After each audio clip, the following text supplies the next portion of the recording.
I had always been raised that I was going to do well in school, go to college, get a job, and live my life just like any other of my peers.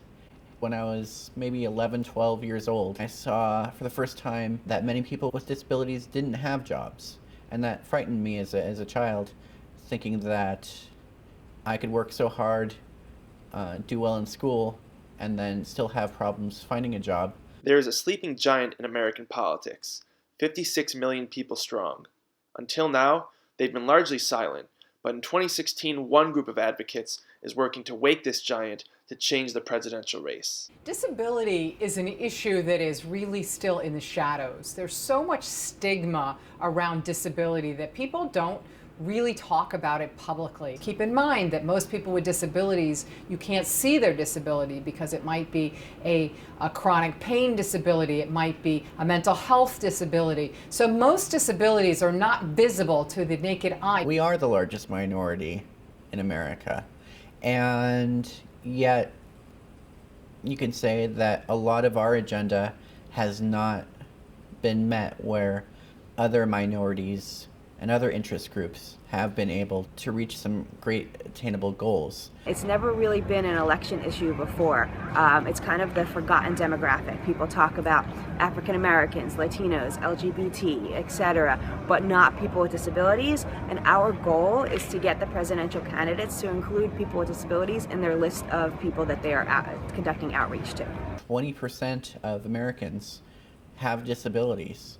And so if any candidate wants to be elected president of the United States, they are going to need the votes of people with disabilities. Respectability is an organization that's about 2.5 years old with a mission to help people with disabilities achieve the American dream. And one way that we do that is by ensuring that those with disabilities who want to work have the opportunity to work. Today, there are over 11 million working age people with disabilities who want to be in the workforce who are not in the workforce. And every year, another 300,000 young people with disabilities age into what should be the workforce. But most of them are finding that there are these huge barriers and people are unwilling to hire us. To put disability rights on the political map, these advocates are going straight to the top to make sure the White House is occupied by someone who understands their struggle and has heard their stories.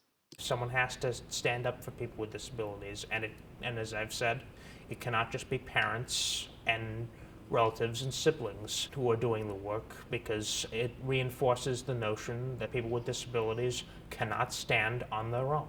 Nowhere can you really have a bigger impact than you can with presidential candidates in the early states of Iowa and New Hampshire, where you can get up close, you can get in personal, and you can talk to them about issues. In the last cycle, it very rarely came up. The word disability was not mentioned at town halls, at debates. And so what we've done is we've come here to Iowa, to New Hampshire, and brought a group of self-advocates, people with autism, people with spina bifida, people who care about these issues, to attend events and ask the candidates at the town halls a variety of issues affecting people with disabilities.